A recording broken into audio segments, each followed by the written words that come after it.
All right, it's Kentucky Derby morning. I like a horse who's 50 to 1 on the morning line. His name's Keep Me in Mind. My betting strategy for the race is going to be focused around getting Keep Me in Mind to finish in the top three. I like this horse for a wide variety of esoteric reasons. I'm going to explain them to you. Maybe you'll agree. Maybe you'll think I'm crazy.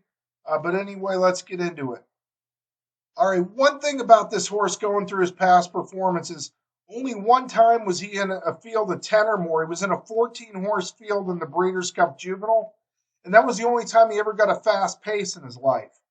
He was 14th and last at the first call, 17 lengths off the pace, 14th and last, 15 lengths off the pace, and he rallied boldly to finish third, beaten 2 lengths. And that was in the short stretch race, the first finish line race at Keeneland, going a mile and a 16th.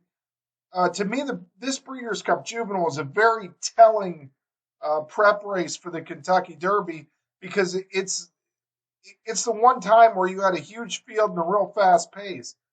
So the horses that ran well in this race, Essential Quality and Hot Rod Charlie, are horses that have to be respected. But Keep Me in Mind was the horse, who really made up the most ground.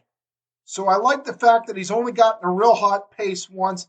He's only been in a big field once, and the race produced a real good result. I mean, this is the best time for him number of his career. Good result. If this race had been a mile and a quarter, maybe he gets up. And you get back to his recent form. His recent form is not good, but he really fits the profile of horses that outrun their odds in this race. And that's horses that kind of make these wide moves on the turn and flatten out in the stretch. I'm going to go over all the horses that won the Kentucky Derby at greater than 20 to 1 odds, in the past. Bear with me. We'll watch their last prep. You'll notice a trend with them as far as them making, wide moves on the turn and flattening out. All right, so here's Country House right here, and this is his Louisiana Derby. This year is 2019. He wins the Kentucky Derby at 65 to 1 odds via DQ. You see, he's strung out about 5-6 wide here in the Louisiana Derby, and he's going to kind of flatten out this last eighth.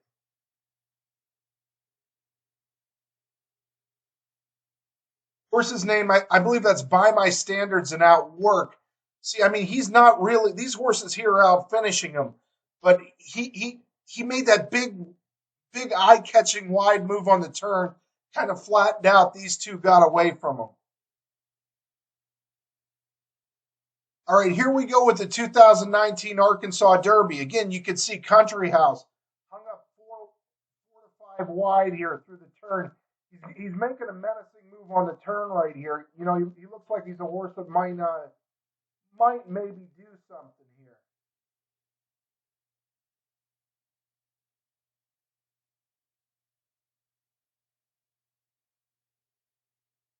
You're going to see these top two. This is Omaha Beach and Improbable.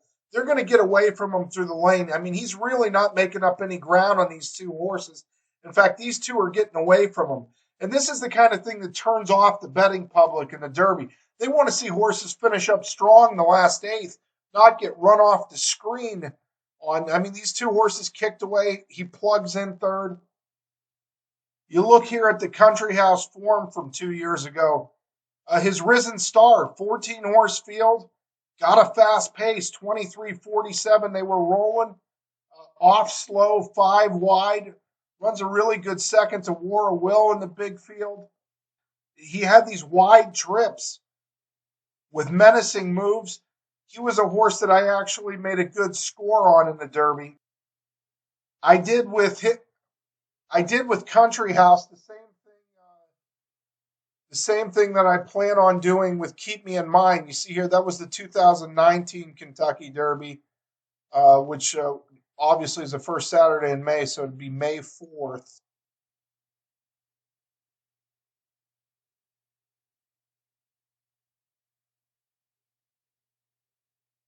And you see that day, I bet $1,536 total on the card. Got back 7,007. We made basically a $6,200 profit that day. And the key to it being a good day is just a $1 exacta with Country House on top and a 50-cent try. A 50-cent try paid $5,700 there. And that was a deal where I weighted my bets with Country House more with keying him second and third in the race. And where I put him on top is for real small amounts. Just $1 exact and a 50-cent try. But if they left maximum security up, I have the race. I hit the race a lot harder because I really focused on trying to get him second and third, not win. But he did get put up, and I was able to profit. Now, before Country House, it was Mind That Bird who was the last horse to win the Derby at more than 20 to 1. Country House won it at 65 to 1. You had to go back to Mind That Bird at 50 to 1. You see what he did in the Sunland Derby. Sixth by 7, made a wide menacing move through the turn, flattened out in the lane. We'll watch that Sunland Derby move real quick. All right, the move's already underway. Mind That Bird, whoever's riding him here really pulled the trigger.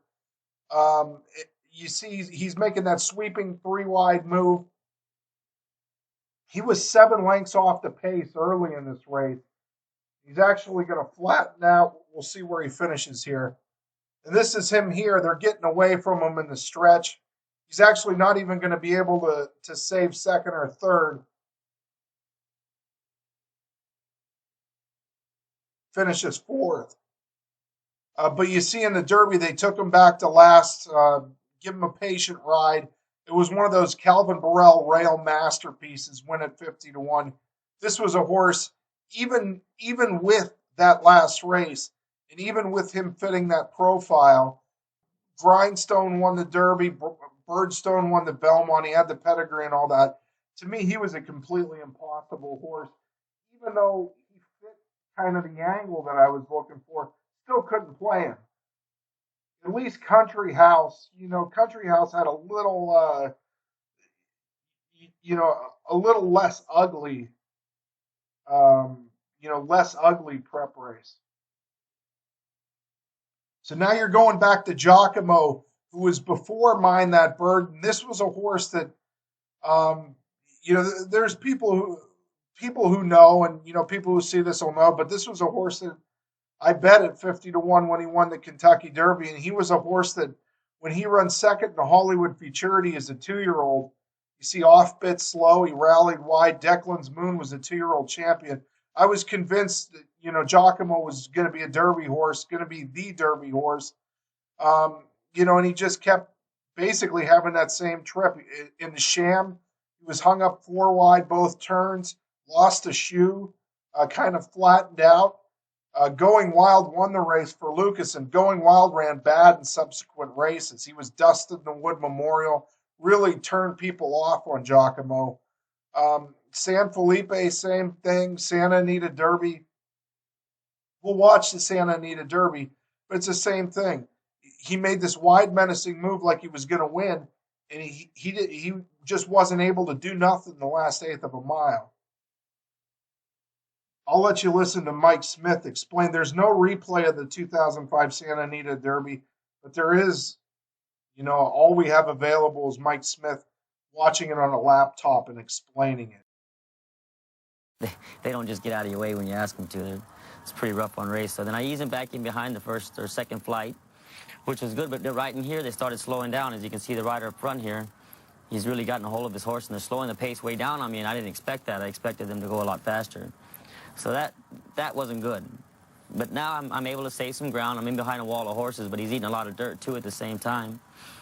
And as the race goes along, I'm just trying to figure out who's got horse and who doesn't. I mean, who's going to keep moving forward and who's not, because you certainly don't want to get behind a horse. So you're reading the horses, or you're reading the jockeys? Riders and horses. I'm watching everything that goes on. You're watching their hands? And you can watch this guy here. You see him here? I didn't get behind him because he's lugging in real bad. You see that? Yeah. And all he's going to do is force these guys down. Watch. He's going to force them down. So if I were to try to stay behind, there's no getting through. So I went ahead and opted to get to the outside. You see, they wind up right down on top of the fence. I'd have never got through. You've got horse right here. Is the horse pulling you there himself? He really is. He's moving nice. The only thing is I don't want to wheel out quite yet because then I'm going to be 5 wide. So I'm trying to stay in behind him as much as I can. And then right about in here, I'll start to follow Wilco, which is right here on the outside. And I actually thought I had him at this point. Right in here, you'll see I'll get him to switch leads.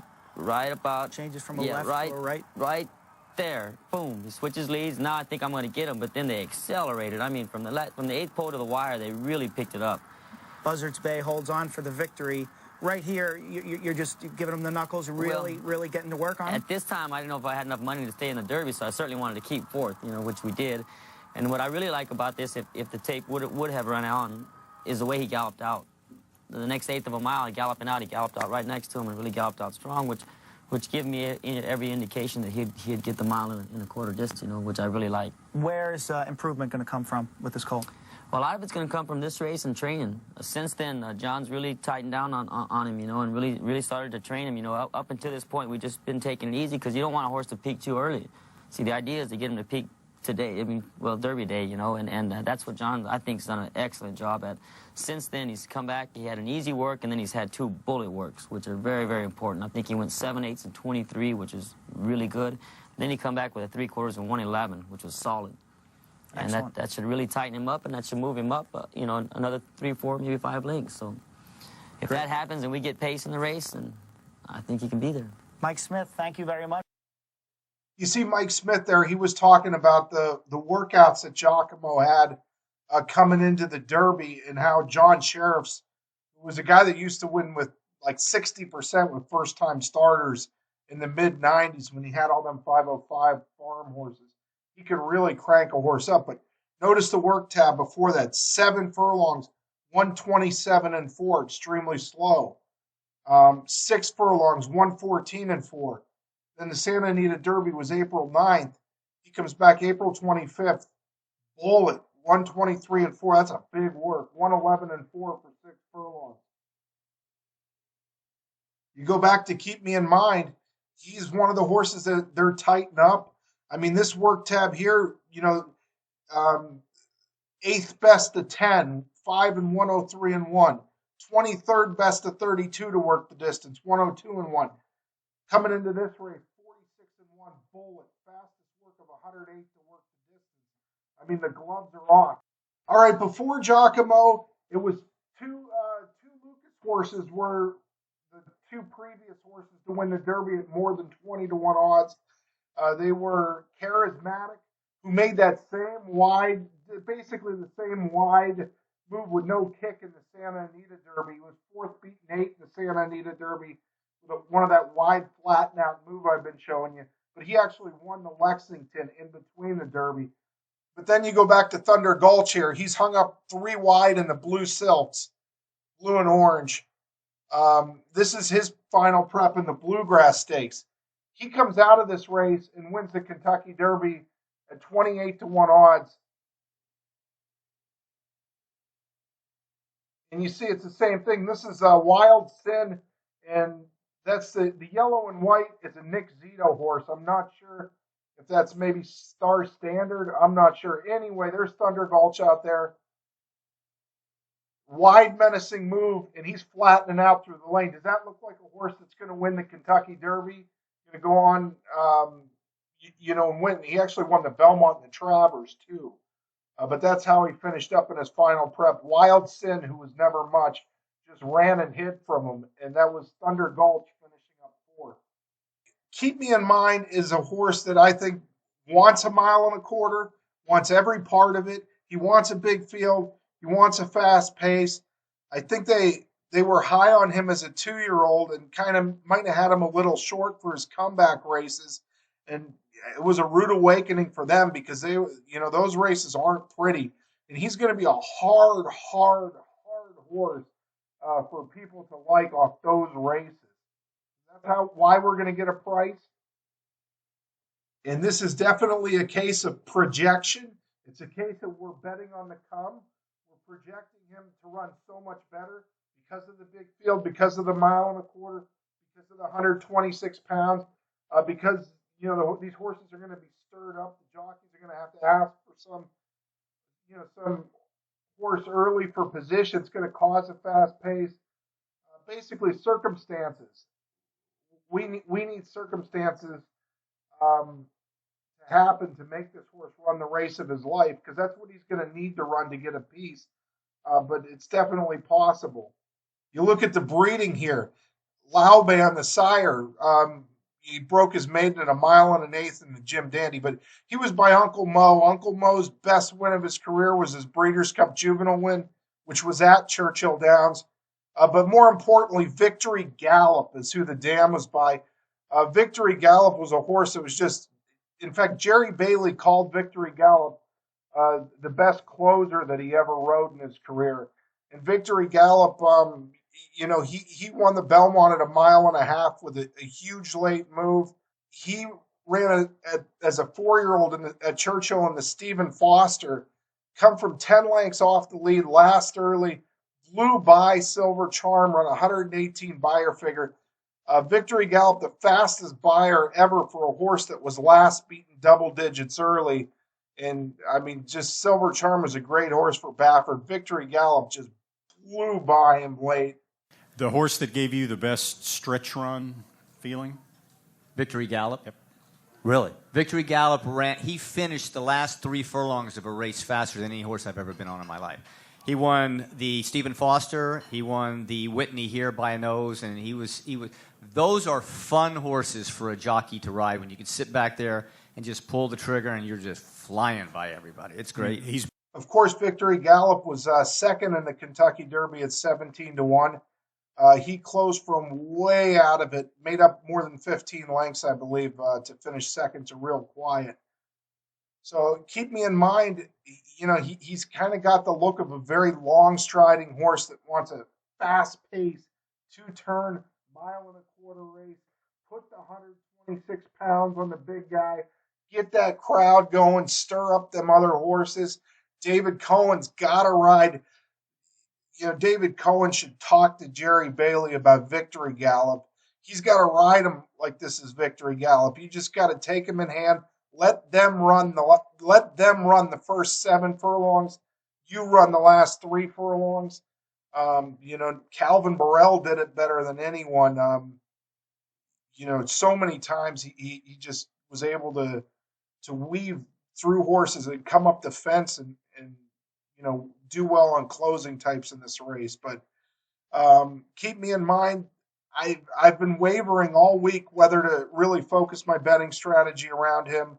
You have a score in the race like I had with Country House, and every year you want to try to invent a horse to be like the next Country House type. And that's just not every year. I mean, last year I bet a horse in the race I think was 4-1 or 5-1, finished fourth. I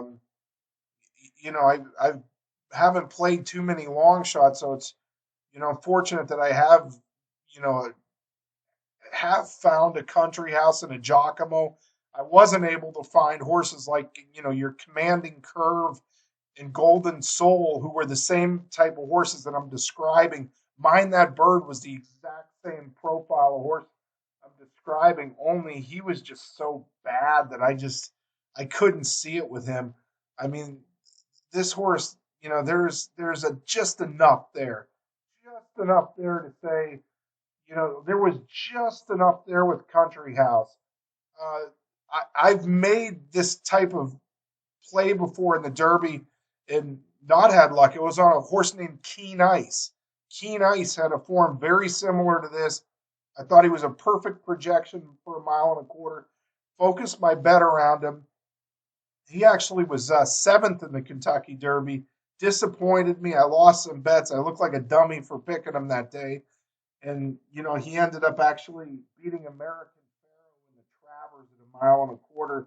It was when Frosted and Jose Lozcano made a real early move at American Pharaoh. And basically what I thought would happen in the Kentucky Derby for Keen Ice happened in the Travers.